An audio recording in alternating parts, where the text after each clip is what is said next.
जितनी मेहनत कर करके इन्होंने खड़ा किया है, मैं आपसे वादा करना चाहता हूं, हम आ गए तो 1 घंटे के अंदर निपटा देंगे। अस्सलामुअलैकुम वरहमतुल्लाहि वबरकातुहू। नाज़रीन किराम, इमरान मसूद साहब जो कांग्रेस के नेता है, उनका एक ज़बरदस्त बयान आया है और उनका ये बयान सोशल मीडिया पर बड़ी तेज़ी से वायरल हो रहा है। उन्होंने वक्फ बिल के खिलाफ बातें करते हुए कहा है कि जिस रात वक्फ बिल पास हो रहा था तो उस रात में 99% लोग सो रहे थे। हालांकि उनकी ज़मीन, जायदाद, मदरसे, मसाजिद और कब्रिस्तान को छीनने की बात की जा रही थी, तो उन्हें नींद कैसे आ रही थी। उन्होंने कहा कि अगर हम आ गए तो हम 1 घंटा में निपटा लेंगे। उनका ये ज़बरदस्त बयान मैं आप लोगों को सुनाने वाला हूं, तो उनका ये बयान जो है हर किसी को सुनना चाहिए। 6 मिनट का बयान है, आप लोग बगैर उनके इस बयान को जो है सुनिएगा, वाकई मज़ा आ जाएगा। तो आप लोग इस वीडियो के आखिर तक बने रहें और अगर आप मेरे चैनल में नए हैं तो मेरे चैनल को सब्सक्राइब कर दीजिए। तो आइए इमरान मसूद साहब के बयान को सुनते हैं, उसके बाद फिर कुछ बातें करेंगे। बातें आपसे इसलिए करना चाहता हूं, सबसे पहले तो एक बात कहूंगा कि मायूसी कुफ्र है। अल्लाह की जात से कभी मायूस नहीं होना चाहिए। और ये जितना जो कुछ चल रहा है, ये सोच रहे हैं कि यही आखिर है, ये नहीं है। ये जितनी मेहनत कर करके इन्होंने खड़ा किया है, मैं आपसे वादा करना चाहता हूं, हम आ गए तो 1 घंटे के अंदर निपटा देंगे।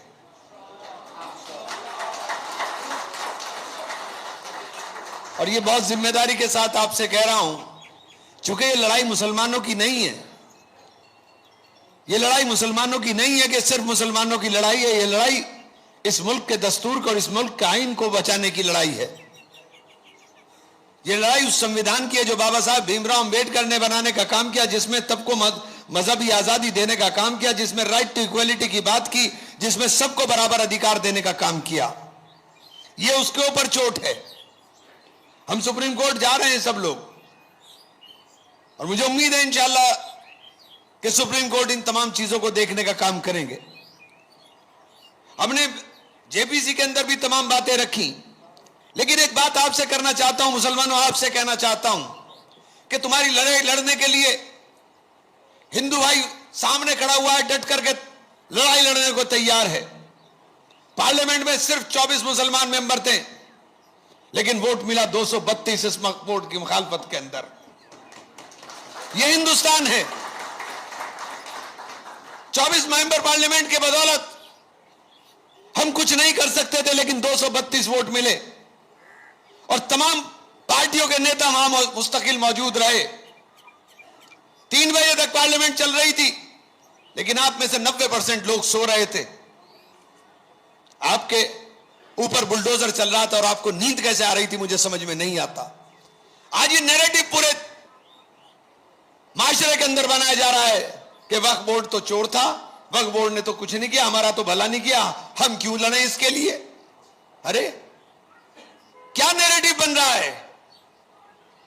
हम क्यों लड़े इसके लिए, हम क्यों जाएं इसके अंदर हिस्सेदारी करने के लिए, हमको क्या फायदा होना है इसके अंदर। ये नैरेटिव बीजेपी बनाने का काम कर रही है।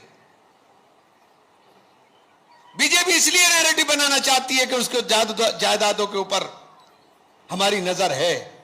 और कमाल इस बात का है कि पहले ही जायदाद 8 लाख एकड़ हुई और 8 लाख एकड़ के बाद ये हमारी जेपीसी के अंदर ही 9,44,000 होगी। मैंने चलो कहीं से भूली बिसरी आ गई होगी, लेकिन कमाल हो गया जब पार्लियामेंट के अंदर देश के गृह मंत्री ने भाषण दिया कि 39 लाख करोड़, 39 लाख एकड़, 39 लाख एकड़ लैंड बता दी और कहा कि 21 लाख एकड़ लैंड। और मैंने सवाल किया था, मेरी सवाल का जवाब नहीं आया, चूंकि मेरा सवाल तार्किक था। मैंने कहा कि सरकार यह बता दे कि आज की सरकार झूठ बोल रही है कि आप ही की ये सरकार 2021 में थी वो झूठ बोल रही है। कोई ना कोई एक तो झूठ बोल रहा है। 2021 में आपने एफिडेविट दिया, सुप्रीम कोर्ट के अंदर एफिडेविट देकर कहा कि हमने 99% प्रॉपर्टीज का डिजिटलाइजेशन करा लिया है, और जब जेपीसी में आए तो तब मुकर गए कि नहीं कराया है।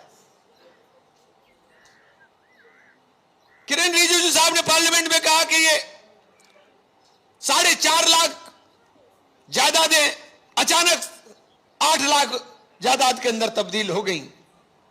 तो मैंने रिजिजू साहब को बाहर मिल गया, मैंने कहा, मैंने साहब जरा जो बोल रहे हो पार्लियामेंट में उसे सोच के बोल लिया करो।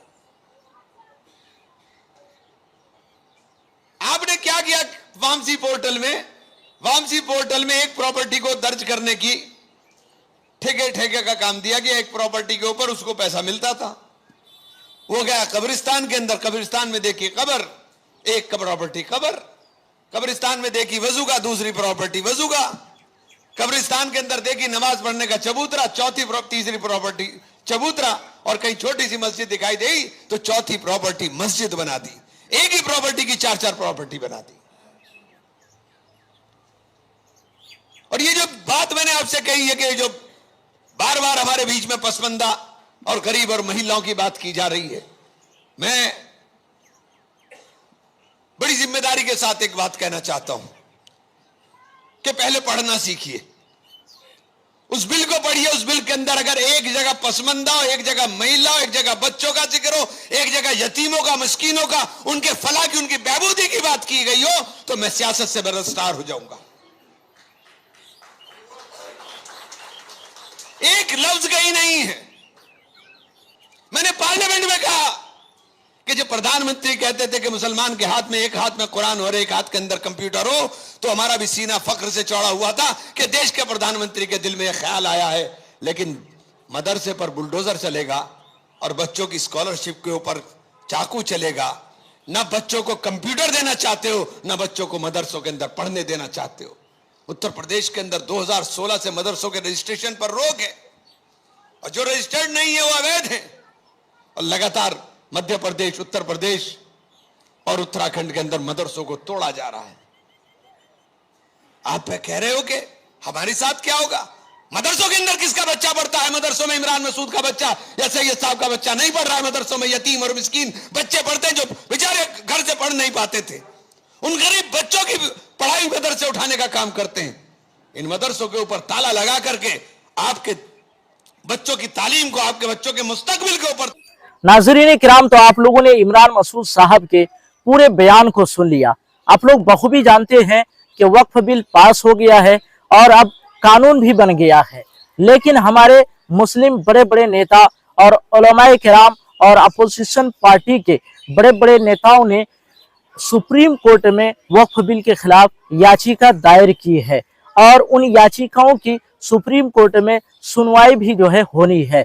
और हमारे उलमाए किराम और मुस्लिम बड़े बड़े नेता जगह जगह पर हमारे देश में विरोध प्रदर्शन भी कर रहे हैं, ताकि ये काला कानून और ये वक्फ बिल जो पास हुआ है ये रद्द हो जाए। इसको रद्द कराने में जो है उलमाए किराम और बड़े बड़े मुस्लिम नेता एड़ी चोटी के जोर लगाए हुए हैं। तो अल्लाह तबारक व तआला इनकी मेहनतों को कबूल फरमाए। आप लोगों के इस ताल्लुक से क्या राय हैं, आप लोग कमेंट करके जरूर बताइए, और इस वीडियो को ज्यादा से ज्यादा लोगों तक शेयर कीजिए। अस्सलाम वालेकुम व रहमतुल्लाहि व बरकातुहू।